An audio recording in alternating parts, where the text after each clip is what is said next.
What's up, world? Welcome to another episode of A Minute with Miles, where we focus on positivity, progress, and power. So, I've had people ask me recently, right? Like, hey, man, we appreciate you sharing a story about how you went from being homeless, living in a car at a transit station, to making almost $100,000 in about 6 months or so through real estate investments, right? But they say it couldn't have been that easy, right? The way you described it was really short, and it's like it couldn't have been that easy. So I want to let y'all know, right? A lot of people will tell you that, yeah, man, you just need to do this. You just need to do that.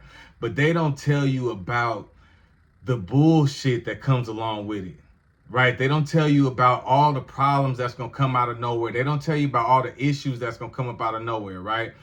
I went through hell during that period of time. I'm still going through hell in different periods and different parts of life, right?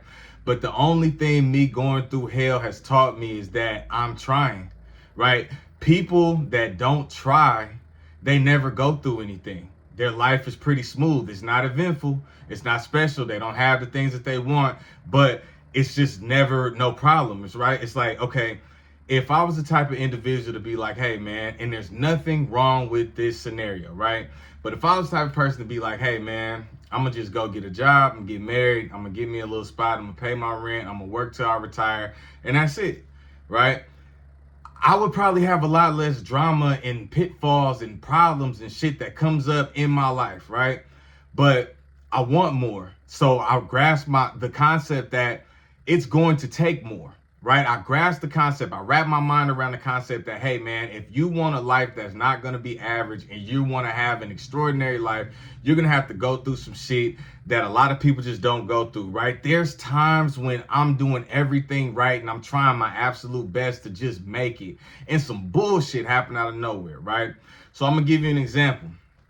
That property, the first property that I told y'all that I purchased, right?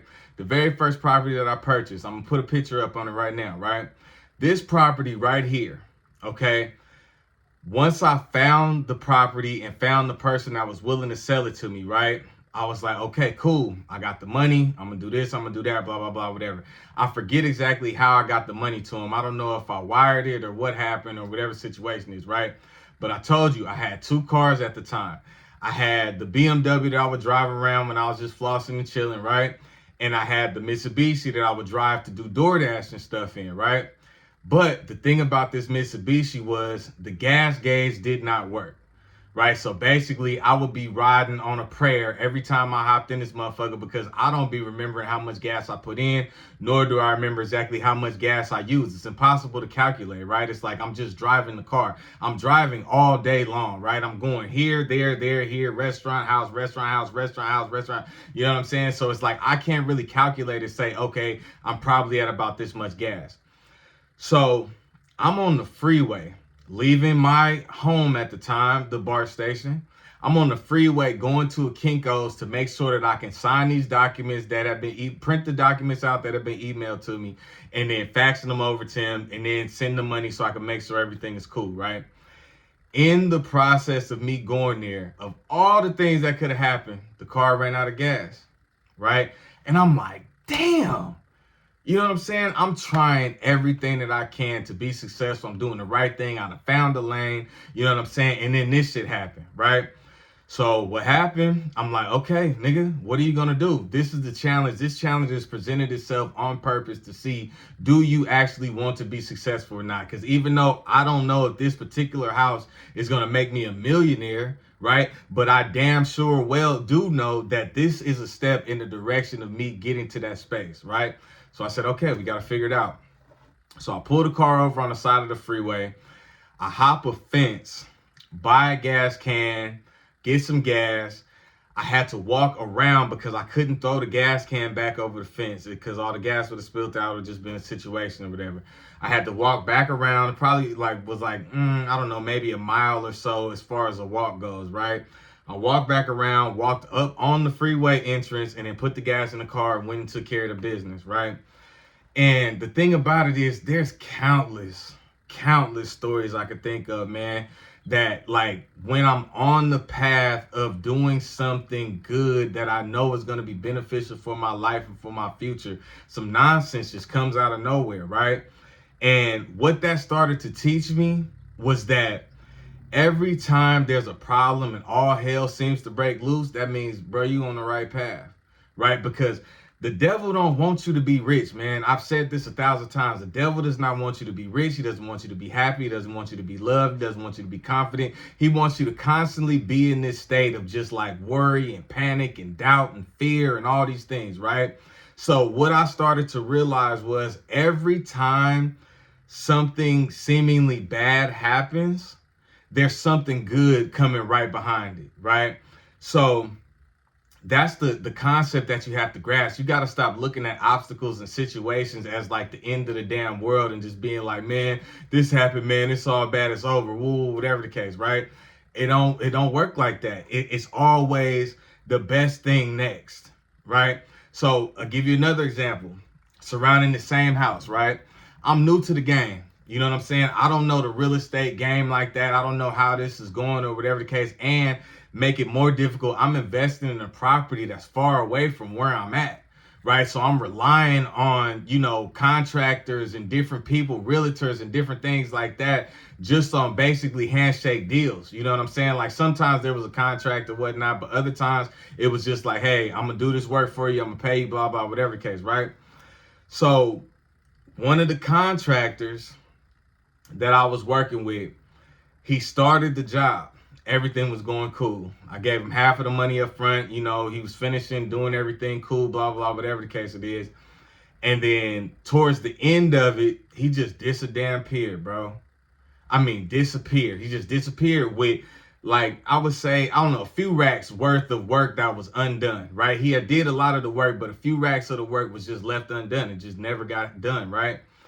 So that put me in a situation where I'm like, damn. I'm like, man, I can't catch a motherfucking break. This house is halfway done. I can't sell it like this for the amount that I want to sell it for. And then I'm not going to be able to finish it because, one, I'm not out there. I don't have the skills to even finish it, and I don't even know nobody. So I figured that out. I ended up finding somebody else to do some work on the property.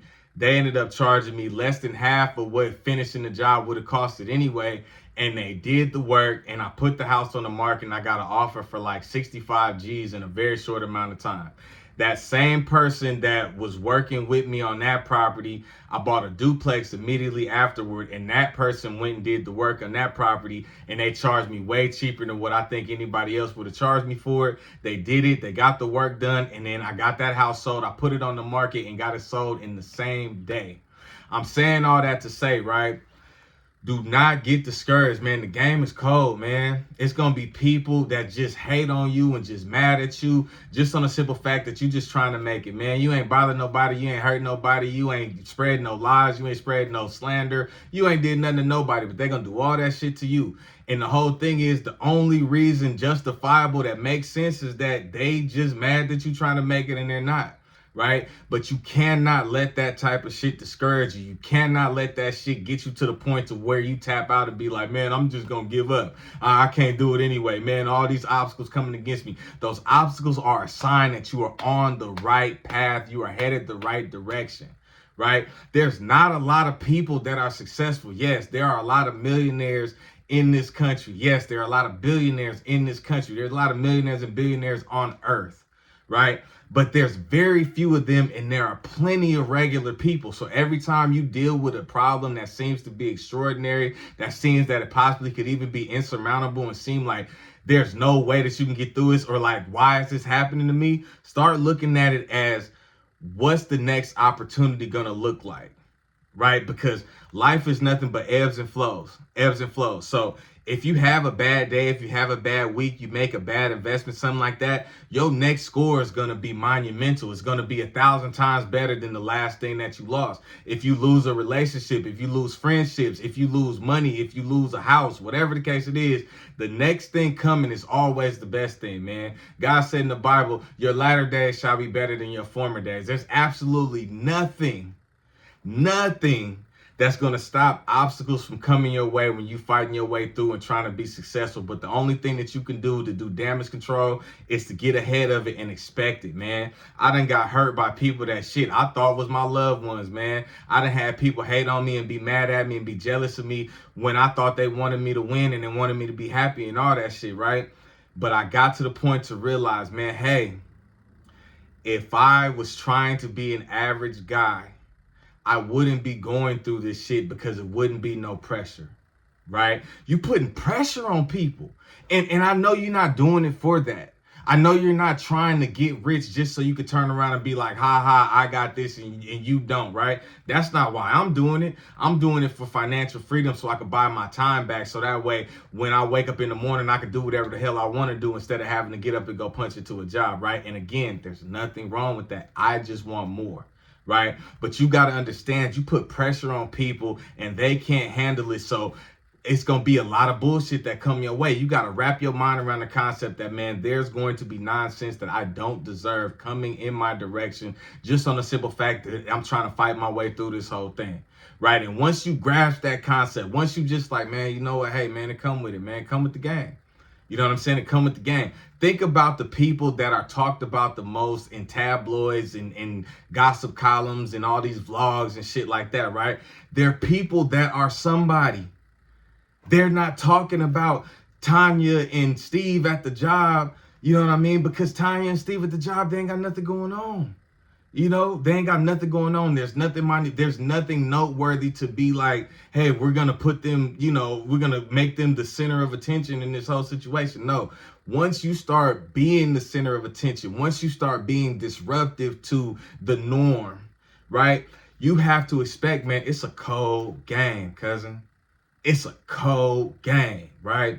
And you got to just bite that, bro. You got to just deal with it. You got to understand that, man, and come with it. But on the other side of that, if you can endure the problems and the issues that come with it, man, the payment is going to be ridiculous, right? I heard a mentor say the only difference between like somebody that works at a fast food job and somebody that's the CEO of Google is the amount of pressure that they're able to, you know, not fold under, right? That's all it is. You think you're going to get rich and everything's just going to be smooth? God is training you. God is training you. Hey, you don't have to respond to every argument. You don't have to attend every argument that you're invited to. Hey, you don't have to defend yourself. Hey, you don't have to argue about this and that. Hey, you don't have to be fighting with these people. Hey, you don't have to get off track from what you're doing, from what you're called to do to address this nonsense or be arguing with these people or try to figure out why people hating on you, this, that, and the third. Man, you think them people at Google or any major corporation, even if it's a self-made business, do you think Mark Zuckerberg don't go through shit? He got lawsuits back to back here and there. You know what I'm saying? He got employee problems. He got discrimination. He got a whole bunch of different shit going on. And it's all because he has this thing. He has this thing that he created and he built from the ground up, and it's something monumental and it's shaking the world. And I'm sure on his road to being successful, he dealt with a bunch of shit. They said it, they showed it in the video. The Social Network, they showed it in the video. He was having lawsuits and shit happen before he even really got rich for real, right? So if you on your way to a job interview, or you on your way to go close a deal, or you on your way to go, audition for something and you get a flat tire, you know what I'm saying? Or, your car break down, or, something happens. Okay, accept that, man. Because if you get through that part, that's the part that most people quit at. Right? When the obstacles start coming, when the hate start coming, when the envy start coming, when the gossip start coming, when the money problems start coming, everybody's like, man, okay, I'm done now, man. All right, that's enough. I can't do this thing, right? Bruh, that's when the magic happens, brother. That's when the magic happens, my brother. So don't tap out, man. You so close, bro. You so close to the goal, my nigga. Don't get discouraged, man. Take these things as a blessing that they're happening, because it's showing you that you're on your path to being successful, man. Hey, The Improvement Institution is going to be coming real soon, man. Y'all can email aminutewithmiles@gmail.com, man. Send your email and get the 25% off promo on the pre-drop, man. And we're going to get y'all hooked up, man. We're going to have mentorships from a bunch of different people, a bunch of different real estate advice, business advice, family advice, fitness advice, whatever the case, man, whatever you might be going through, man. This is A Minute with Miles. We focus on positivity, progress, and power.